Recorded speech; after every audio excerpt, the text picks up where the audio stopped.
on pathetic law and order situation that prevailed in the state of between 2019 to 2024.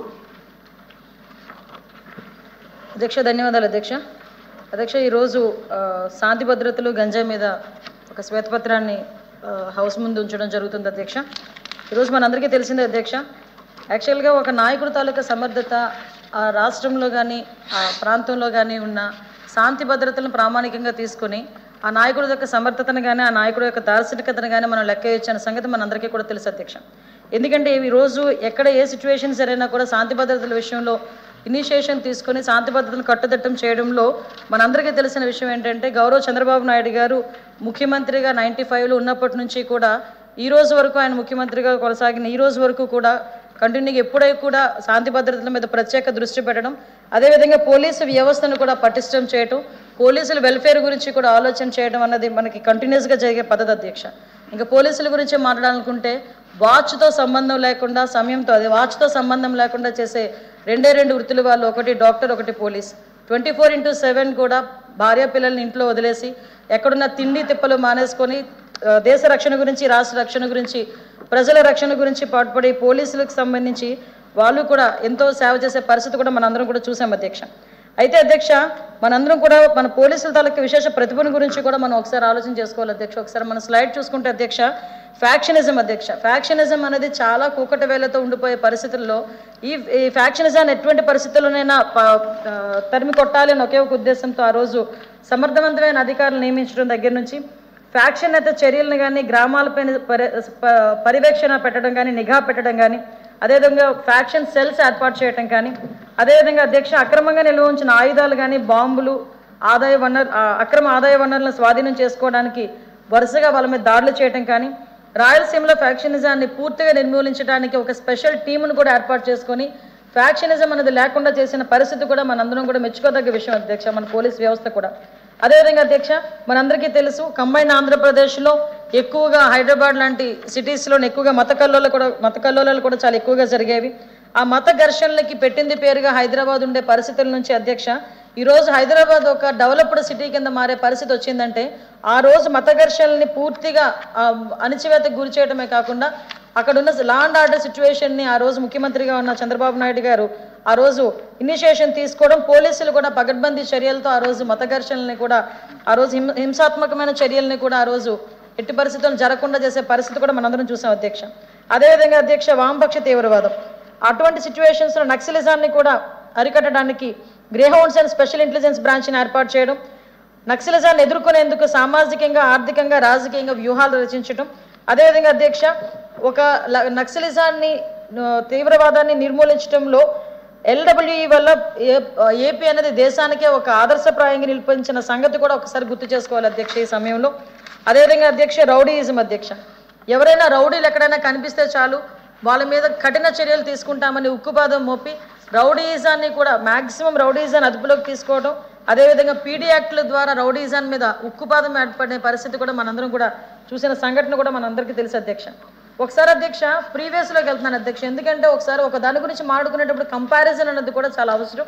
దాని గురించి ఒకసారి 2014 to 19లో మన ప్రభుత్వ చర్యల వల్ల ప్రజలకు ఎలా భద్రత కలిగింది అన్న విషయాన్ని గురించి మనం ఆలోచించుకుంటే అధ్యక్ష మర్డర్స్ అన్నవి 15% తగ్గినాయి అధ్యక్ష, అదేవిధంగా అల్లర్లు అన్నవి 51% తగ్గినాయి అధ్యక్ష, కిడ్నాపింగ్స్ అన్నవి 16% తగ్గినాయి అధ్యక్ష, హర్టింగ్ అన్నది 11% తగ్గిన అధ్యక్ష, అదేవిధంగా అసాల్ట్స్ కానీ 20%, అదేవిధంగా రాబరీస్ 25% తగ్గిన పరిస్థితి కూడా మనందరం కూడా అబ్జర్వ్ చేయొచ్చు అధ్యక్ష. అదేవిధంగా అధ్యక్ష పోలీసుల వెల్ఫేర్ సంబంధించి కానీ పోలీసులకి సంబంధించి ఇన్ఫ్రాస్ట్రక్చర్ డెవలప్మెంట్లో కానీ అప్పుడు చంద్రబాబు నాయుడు గారు ముఖ్యమంత్రిగా ఉండేటప్పుడు 14-19లో అధ్యక్ష మంగళగిరిలోని పోలీస్ హెడ్ క్వార్టర్స్ భవన నిర్మాణం, ఎందుకంటే మనకు రాష్ట్రం విభజన జరిగిన తర్వాత పోలీస్ హెడ్ క్వార్టర్స్ కూడా లేని సమయంలో పోలీస్ హెడ్ క్వార్టర్స్ భవనం కూడా ఆ టైంలోనే మనం నిర్మాణం చేసుకోవడం జరిగింది. అదే టైంలో అప్పా కానీ గ్రేహౌండ్స్కి కానీ స్థలాలు కూడా కేటాయించుకోవడం జరిగింది. దురదృష్టం ఏంటంటే లాస్ట్ గవర్నమెంట్లో గ్రేహౌండ్స్కి అప్పాకి కూడా డబ్బులు ఇచ్చినప్పటికీ కూడా సెంట్రల్ గవర్నమెంట్ నుంచి డబ్బులు ఇచ్చినప్పటికీ కూడా తిరిగి మనం కట్టే పరిస్థితి లేకపోవడం అనేది మనం ఒక దురదృష్టంగా భావించాలి. అఫ్కోర్స్ మళ్ళీ వీటి మీద ఈరోజు మళ్ళీ దృష్టి పెట్టే పరిస్థితి కనిపిస్తుంది అధ్యక్ష. అదేవిధంగా అధ్యక్ష model police stations, cyber labs, ప్రాంతాల వారీగా సిఐడి ఆఫీసులు, ఫోరెన్సిక్ ల్యాబ్ల ఏర్పాటు కూడా మనకు చేయడం జరిగింది అధ్యక్ష. సుమారుగా చూసుకుంటే అధ్యక్ష లాస్ట్ గవర్నమెంట్లో 14-19 గవర్నమెంట్లో దగ్గర మోడల్ పోలీస్ స్టేషన్స్ 88 పోలీస్ స్టేషన్లు కట్టిన ఘనత కూడా అధ్యక్ష. ఎందుకు ఈ మాట చెప్తున్నానంటే ఈ 5 సంవత్సరాల్లోని లాస్ట్ గవర్నమెంట్ కనీసం పోలీస్ స్టేషన్లు ఒక్కటి కూడా నిర్మించలేదు అని చెప్పడానికి ఇది కూడా గుర్తు చేయాల్సిన పరిస్థితి అధ్యక్ష. ఇప్పుడు లా అండ్ ఆర్డర్ విషయంలో అవనండి, ఏదైనా ఒక పోలీసులకి మనం పని అప్ చెప్పేటప్పుడు ఆ డిపార్ట్మెంట్ వాళ్ళకి కావాల్సిన వసతులు కూడా కల్పించాల్సిన బాధ్యత కూడా గవర్నమెంట్ మీద ఉంది అధ్యక్ష. అది లాస్ట్ 5 సంవత్సరాల్లోనే మ్యాక్సిమం దానికి పోయిందన్న విషయం కూడా గుర్తు చేయాలి. అట్ ద సేమ్ టైం అధ్యక్ష సీసీ కెమెరాలు అధ్యక్ష, ఆటోమేటిక్ సీసీ కెమెరాలు అధ్యక్ష, అవి సుమారుగా 14,770 సీసీ కెమెరాలని ఏర్పాటు చేయడం జరిగింది. వాళ్ళు ఏంటంటే మ్యాక్సిమం క్రైమ్ డిటెక్షన్లో 25% క్రైమ్ డిటెక్షన్ సీసీ కెమెరాల ద్వారానే వాళ్ళు డిటెక్ట్ చేసే పరిస్థితి కూడా మనకు కనిపించింది అధ్యక్ష. అదేవిధంగా బాడీ ఓన్ క్యామ్, ఈ రోజు ఆ సీసీటీవీలు మనకి కనిపించట్లే, ఇంచుమించు 50% వరకు అది పని చేయట్లే. ఒకేలా ఎక్కడైనా పని చేసినా ఫుటేజెస్ రావట్లే. ఇది వాస్తవంగా గ్రౌండ్ లెవెల్లో ఉన్న రియాలిటీ అధ్యక్ష. ఇక్కడ ఎక్కడో ఎవరో రాజకీయంగా మాట్లాడాలన్న ఏదో ఉద్దేశం కాదు అధ్యక్ష, ఇది రియాలిటీ. అదేవిధంగా అధ్యక్ష బాడీ ఓన్ కెమెరాస్, ఈ బాడీ ఓన్ కెమెరాస్ కూడా 14-19 టైంలోనే చంద్రబాబు నాయుడు గారు ప్రవేశపెట్టినవి. ఈ బాడీ ఓన్ కెమెరాస్ లాస్ట్ గవర్నమెంట్లో ఎలా మిస్యూజ్ అయినాయి అంటే టీడీపీ వాళ్ళ మీద లేకపోతే జనసేన వాళ్ళ మీద కేసులు పెట్టేదానికి ఉపయోగించుకునేటట్టుగా తయారైంది అధ్యక్ష.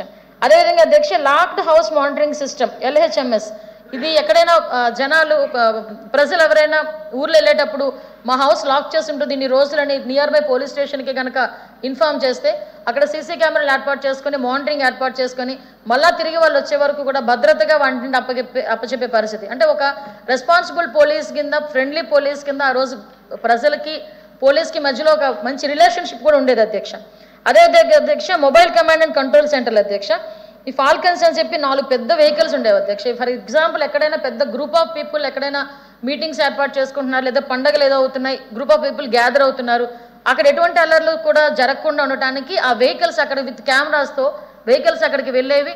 వెహికల్స్లో అక్కడ అంతా కూడా సీసీ కెమెరాస్ ఉండేవి. ఆ సీసీ కెమెరాస్ అక్కడే చూసుకొని అటువంటి అంటే ఈ అసాంఘిక కార్యకలాపాలు చేయడానికి కానీ అటువంటి సంఘటనలు జరగకుండా చూసుకోవడానికి కానీ అటువంటి వెహికల్స్ ఉండేవి అధ్యక్ష. అదేవిధంగా అధ్యక్ష క్రౌడ్ మేనేజ్మెంట్లో కూడా ఇది మేజర్ పాత్ర వహించేది అధ్యక్ష, అక్కడ ఎటువంటి అల్లర్లు జరగకుండా ఉండటానికి. అదేవిధంగా automated finger print and identification system అధ్యక్ష, ఇదైతే పూర్తిగా నిర్వీర్యం అయిపోయింది అధ్యక్ష. ఎంతవరకు నిర్వీర్యం అయిపోయిందంటే అది ఎంత మంచి సిస్టమ్ అంటే ఇక్కడ ఎవరైనా ఫర్ ఎగ్జాంపుల్ సస్పెక్టెడ్గా దొరికినా, ఎవరైనా క్రిమినల్ ఎవరైనా దొరికినా, సస్పీషియస్గా దొరికినా ఫింగర్ ప్రింట్ ఐడెంటిఫికేషన్లో వాళ్ళు కనుక వేలుముద్ర పెడితే వాళ్ళ ప్రీవియస్ ఒకవేళ క్రిమినల్ హిస్టరీ ఏదైనా ఉంది అనుకుంటే ఆ క్రిమినల్ హిస్టరీ అంతా ముందే వాళ్ళకి ఐడెంటిఫై అయ్యేది. దాన్ని బట్టి వాడు క్రిమినలా, మామూలు వ్యక్తా, లేకపోతే జనరల్ పబ్లికా ఏదన్నది ఐడెంటిఫికేషన్ చేసేవాళ్ళు. అటువంటివి కూడా ఏమీ లేని పరిస్థితుల్లోకి ఈరోజు పోయింది అధ్యక్ష.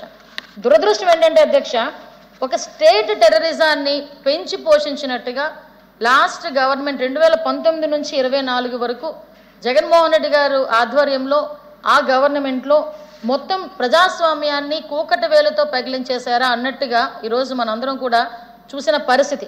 ఇదేదో మేము ఎవరినో మభ్యపెట్టడానికో లేకపోతే రాజకీయ విమర్శలు చేయడానికి కాదు అధ్యక్ష. ఇక్కడ ఏదైనా అసెంబ్లీలో కానీ కౌన్సిల్లో కానీ మేము ఒక శ్వేతపత్రం కానీ ఒక స్టేట్మెంట్ కానీ మేము ఇస్తున్నాము అంటే దానికి అథెంటికేషన్ ఉండాలి.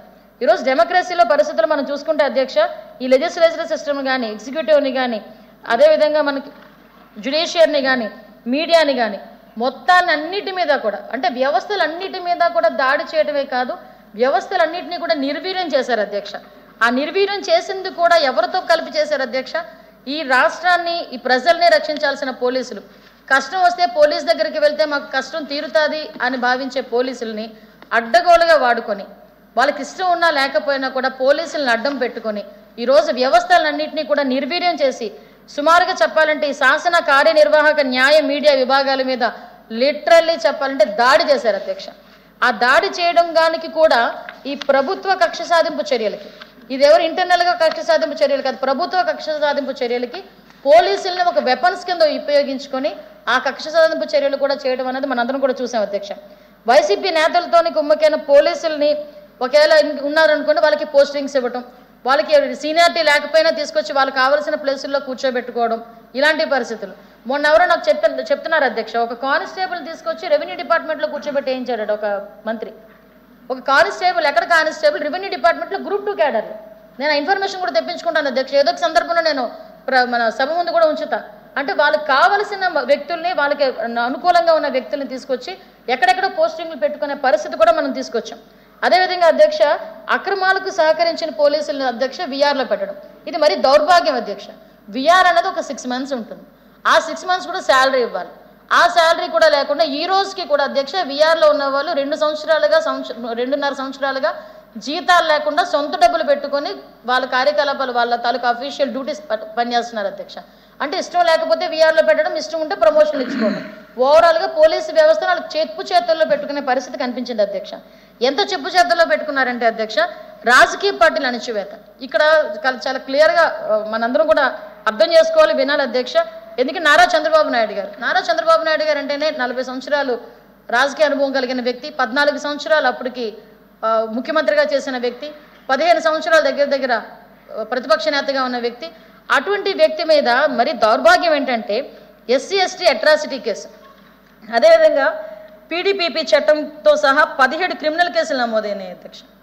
అంటే మనకి పబ్లిక్ ప్రాపర్టీస్ని డిస్ట్రాయ్ చేశారన్న ఆ కేసు కూడా చంద్రబాబు నాయుడు గారి మీద పెట్టడం, SC/ST అట్రాసిటీ కేసు పెట్టడం. వాటితో పాటు అధ్యక్ష, జెడ్ కేటగిరీ సెక్యూరిటీ అన్న వ్యక్తి మీద డ్రోన్స్ కెమెరాలు వాళ్ళ ఇంటి మీద ఇంచుమించు 2-3 సార్లు ఎగరాయటం. అంటే సెక్యూరిటీ పర్పస్లో కూడా ఆయన ఇబ్బంది పెట్టే పరిస్థితి. అదేవిధంగా అధ్యక్ష, LG పాలిమర్స్ గ్యాస్ లీక్ సమయంలో నేనున్నాను అధ్యక్ష. ఆ రోజు ప్రత్యక్ష సాక్షిని కూడా నేను వైజాగ్లో సార్ మనకి చంద్రబాబు నాయుడు గారు ఎయిర్పోర్ట్లో దిగిన వెంటనే అక్కడికి వెళ్ళకూడదనే ఉద్దేశంతో ఎయిర్పోర్ట్ నుంచి బయటకు కూడా రానివ్వకుండా, ఒకవేళ బలవంతంగా బయటకు వచ్చిన తర్వాత వైఎస్ఆర్సీపీ మోకలు అధ్యక్ష. ఆ రోజు ఇది క్లియర్గా చెప్పాలి, అక్కడున్న వైఎస్ఆర్సీపీ ఇంచుమించుగా చెప్పాలంటే గూండాలు, వాళ్ళందరూ కూడా కోడిగుడ్డలు పట్టుకొని ఏదో రకంగా ప్రొవోక్ చేయడానికి, చంద్రబాబు నాయుడు గారి మీద దాడి చేయడానికి, మా మీద దాడి చేయడానికి ప్రయత్నం చేస్తే ప్రేక్షక పాత్ర వహించారు తప్పించి ఆ రోజు పోలీసులు, అది పోలీసుల తాలూకా చేతకానితనం అన్న అధ్యక్ష, అది పోలీసుల తాలూకా ఉదాసీనత అని అంటాను నేను.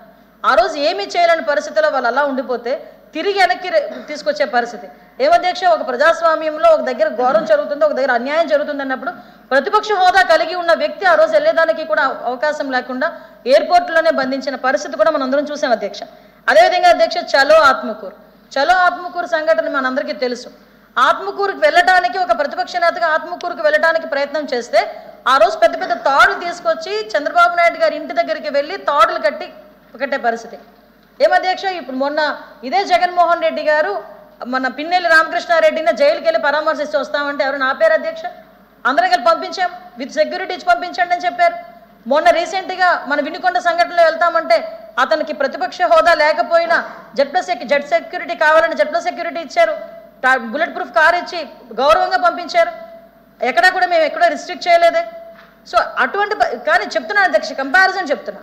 ఎందుకనంటే ఈరోజు అటువంటి సిచ్యువేషన్స్ నారా చంద్రబాబు నాయుడు గారి ఇంటి మీద సాక్షాత్తు జోగి రమేష్ అని ఎమ్మెల్యేలు దాడి చేస్తే, అరే దాడి చేసావు, నువ్వు తప్పు చేసావని చెప్పి శిక్షించకపోయినా పర్వాలేదు, పనిష్మెంట్కి బదులు ప్రమోషన్ ఇచ్చి మంత్రిని చేసి కూర్చోబెట్టుకున్నాడు ఆయన. అంటే ఆయన ఏ రకంగా ఈ టెర్రరిజాన్ని పెంచి పోషిస్తున్నాడో చెప్పడానికి మీకు ఒక ఎగ్జాంపుల్ చెప్తున్నాను అధ్యక్ష.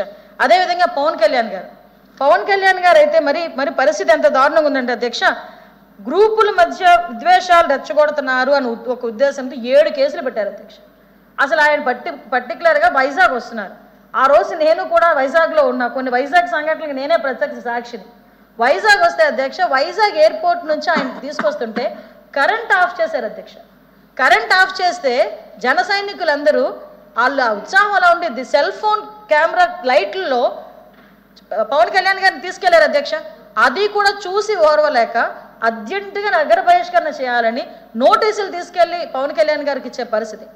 చంద్రబాబు నాయుడు గారిని అక్రమంగా జైల్లో పెట్టినప్పుడు పవన్ కళ్యాణ్ గారు హైదరాబాద్ నుంచి వస్తూ ఉంటే దారిలో అడ్డగించే పరిస్థితి. ఆయన ఆఖరికి నేల మీద పడుకొని నిరసన తెలియజేస్తేనే కానీ వాళ్ళు వచ్చి ఆ పర్మిషన్స్ కూడా ఇచ్చే పరిస్థితి కనిపించలేదు. ఆ రోజు కూడా వాళ్ళు పార్టీ ఆఫీస్కి తీసుకెళ్లే పరిస్థితి కనిపించింది. అండ్ అది కూడా కాకుండా అధ్యక్ష, ఒక పార్టీ నాయకుడు, ఆ పార్టీ నాయకుడి మీద, ఇప్పుడు మీ నాయకుడిని ఎవరైనా ఒక మాట అంటేనే మీకు అంత కోపం వచ్చినప్పుడు, ఒక పార్టీ నాయకుడి గురించి, పవన్ కళ్యాణ్ గారి గురించి నోటికి వచ్చినట్టు సోషల్ మీడియాలో మాట్లాడటం, సాక్షాత్తు ముఖ్యమంత్రి స్థాయి వ్యక్తే పెద్ద పెద్ద సభల్లో కూర్చొని అతని కుటుంబ వ్యవహారాల గురించి నోటికి వచ్చినట్టు బూతులతో మాట్లాడటం, ఇవన్నీ ఆలోచించుకుంటే అధ్యక్ష, రాజకీయ నేతల మీద ఎందుకంత దాడి? దీనికి కూడా ఎవరు సపోర్ట్ కావాలి? పోలీస్ సపోర్టే కావాలి.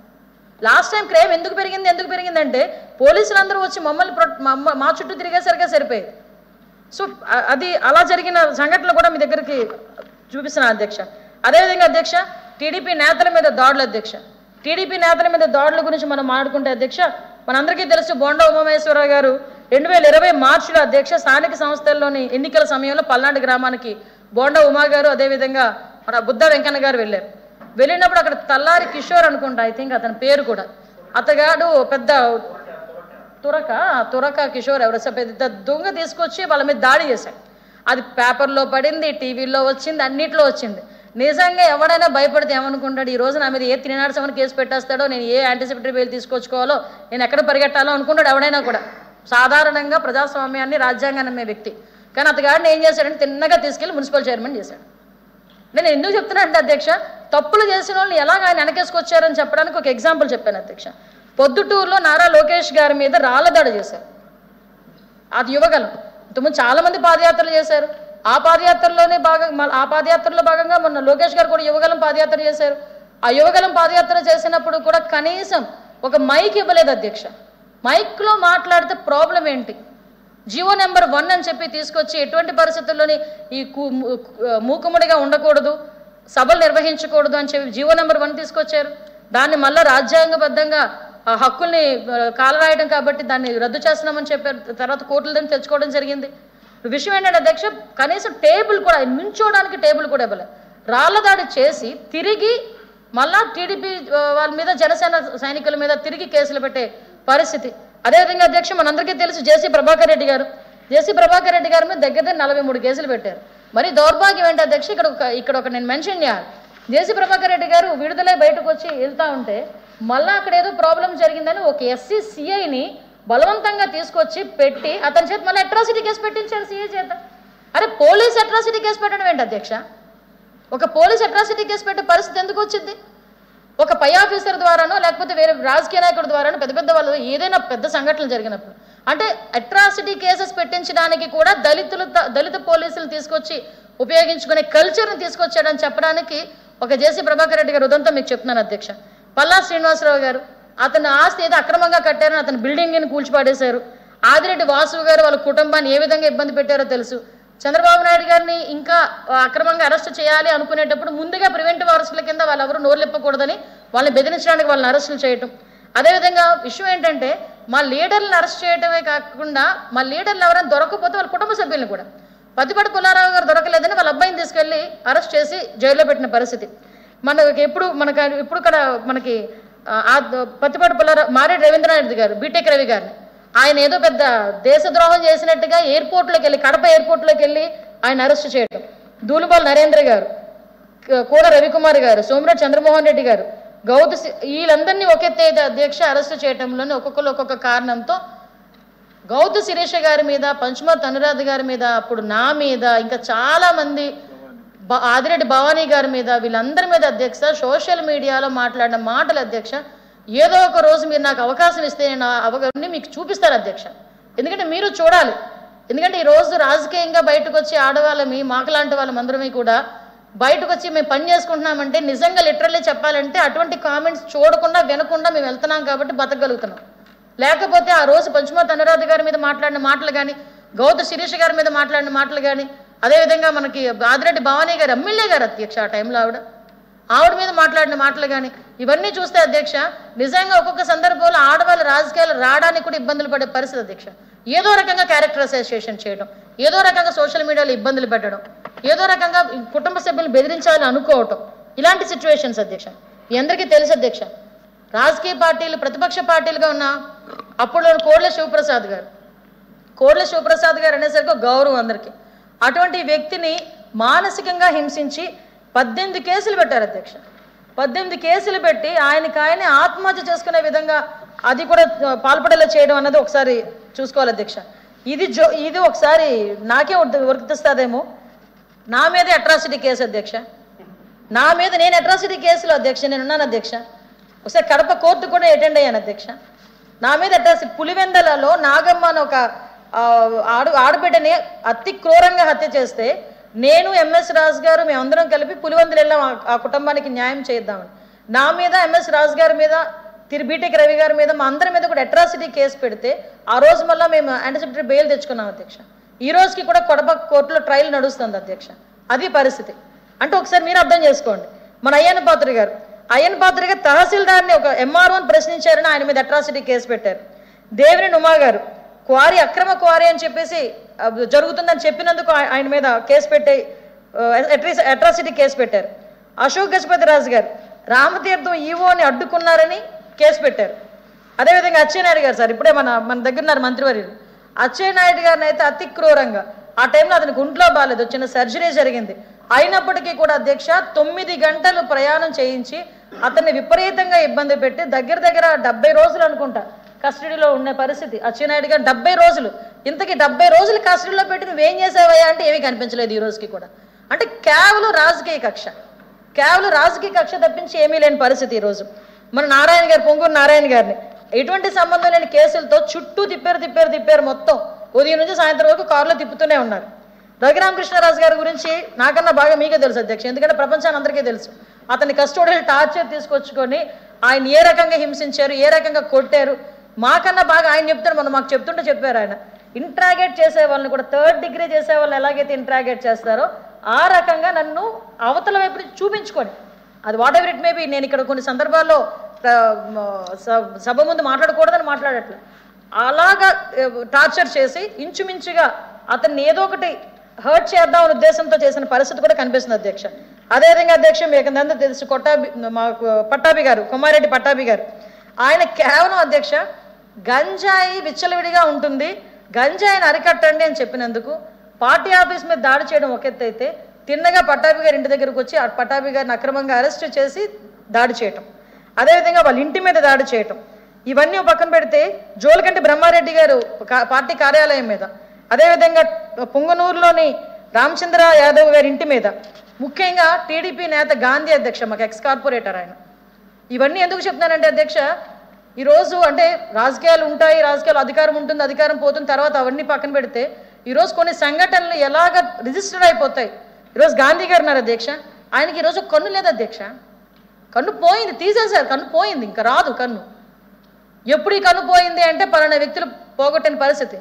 అటువంటి గాంధీ గారికి ఈరోజు కన్ను కూడా పోయిన పరిస్థితి అధ్యక్ష ఈరోజు, అటువంటి సంఘటనలు. అదేవిధంగా అధ్యక్ష అతి ముఖ్యంగా అధ్యక్ష పార్టీ కార్యాలయంలోకి పోలీసు కూడా అటెండ్ అవ్వరు. ఎస్పెషల్లీ మామూలుగా మన పార్టీ కార్యాలయాల్లోకి పోలీసులు కూడా లోపలికి రారు అధ్యక్ష. కాసేపు పర్మిట్ ఎవరైతే పర్మిటో వాళ్ళే వస్తారు. అంటే ఒక సొంత మాది ఒక గుడి, ఒక దేవాలయం, ఏ పార్టీ కార్యాలయం అయినా ఆ పార్టీకి ఒక గుడిలాగా, ఒక దేవాలయంలాగా, ఒక పవిత్ర స్థలంలాగా భావించుకుంటాం. అటువంటి కార్యాలయాల మీద, మనకి టెక్కల్లోని జనసేన కార్యాలయం మీద, మంగళగిరిలోనేమో టీడీపీ కార్యాలయం మీద వచ్చిన జనాలను చూస్తే అధ్యక్ష అసలు మనం ఆంధ్రప్రదేశ్లో ఉన్నామా, ఎక్కడైనా బీహార్లో ఉన్నామా, ఏం జరిగింది? పెద్ద పెద్ద బండరాలు పట్టుకొని, పెద్ద పెద్ద కర్రలు పట్టుకొని, నచ్చినట్టు చెదగొట్టుకుంటూ, అద్దాలు పగలగొట్టుకుంటూ, ఎవరిని చంపుదామని లోపలికి వెళ్ళారో తెలియదు, ఎవరిని కొడదామని లోపలికి వెళ్ళారో తెలియదు. మూకుమ్మడిగా ఒక 500 మందికి పైగా వచ్చి దాడి చేసే పరిస్థితి. అరే ఇంతమంది దాడి చేసి అది ఎక్కడో జరగలేదు అధ్యక్ష. ఇక్కడ మీకు విషయం చెప్పాలి, డీజీపీ ఆఫీస్కి కిలోమీటర్ కూడా ఉండదు అధ్యక్ష.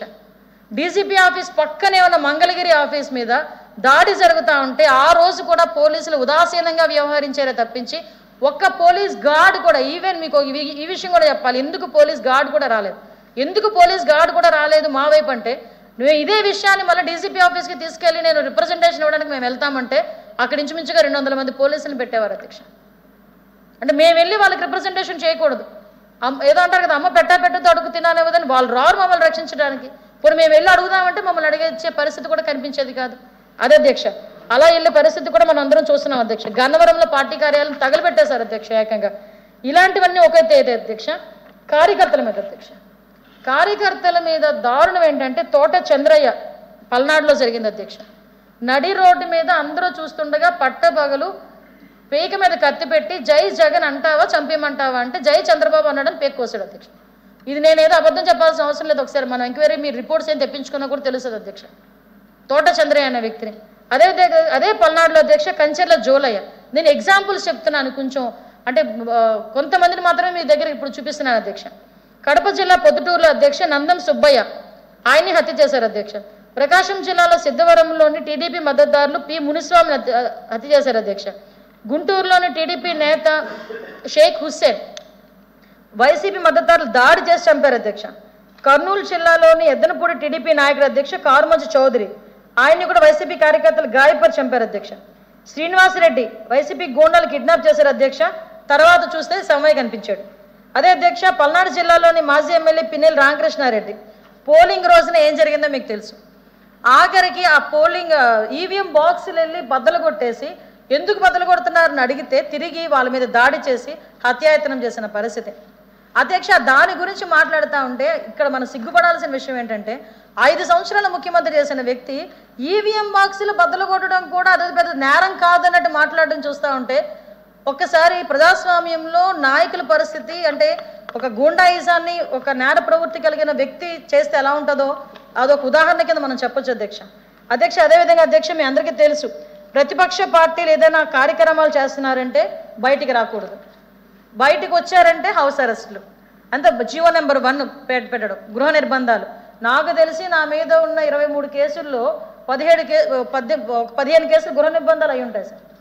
ఎందుకంటే విషయం చెప్పాలి అధ్యక్ష, ఈ సందర్భంగా ఇది కూడా ఎందుకు చెప్తున్నానంటే మేము ఎంత ఇబ్బంది పడ్డామని. ప్రతి నాయకుడిని ఎక్కడైనా జగన్మోహన్ రెడ్డి గారు ఏదో సీఎంగా లోపలికి వచ్చి ఏదో కార్యక్రమాలు ఏర్పాటు చేస్తున్నారు, వైజాగ్ వస్తున్నారు, వైజాగ్ వాళ్ళందరూ హౌస్ అరెస్ట్, గుంటూరు వస్తారు, గుంటూరు వాళ్ళందరూ హౌస్ అరెస్ట్, ఏ ఊరికి వెళ్తే ఆ ఊర్లో ఉన్న నాయకులు టీడీపీ నాయకులు అందరినీ హౌస్ అరెస్ట్ చేస్తారు. అరే వచ్చి ఇప్పుడు భావ స్వేచ్ఛ ప్రకటన ఆ రోజు మాట్లాడిన వ్యక్తులు ఎందుకు ఈరోజు వచ్చి మాట్లాడడానికి కూడా మాకు అవకాశం ఇవ్వట్లేదు? అది అంత దారుణమైన సిచ్యువేషన్స్ మేము ఎదుర్కొన్నాం అధ్యక్ష. నేను రాఖీ కట్టడానికి చంద్రబాబు నాయుడు గారికి రాఖీ కట్టడానికి ట్రైన్లో వస్తే నన్ను రైల్వే స్టేషన్లోనే అరెస్ట్ చేసి బయట తీసుకెళ్లే సందర్భం కూడా ఉందండి. నన్ను తీసుకెళ్ళి మరి డిక్లరేషన్ రాసిచ్చా, నేను రాఖీ కట్టడానికే వెళ్తున్నాను, ఎటువంటి అరెస్టేషన్లో నేను పాల్గొనట్లేదని డిక్లరేషన్ రాసిస్తే ఆ రోజు తీసుకొచ్చి మమ్మల్ని వదిలిన పరిస్థితి కూడా మీకు చూపిస్తున్నా. అలా అధ్యక్ష ఇలా చూసుకుంటే అధ్యక్ష మాకు తెలిసిన మట్టుకు మాకు మట్టు మేము చూసుకుంటే దగ్గర TDP, Janasena, BJP, CPI, CPM అన్ని పార్టీలు కలుపుకొని అధ్యక్ష దగ్గర 3,000 మందికి పైగా కేసులు. ఇంకా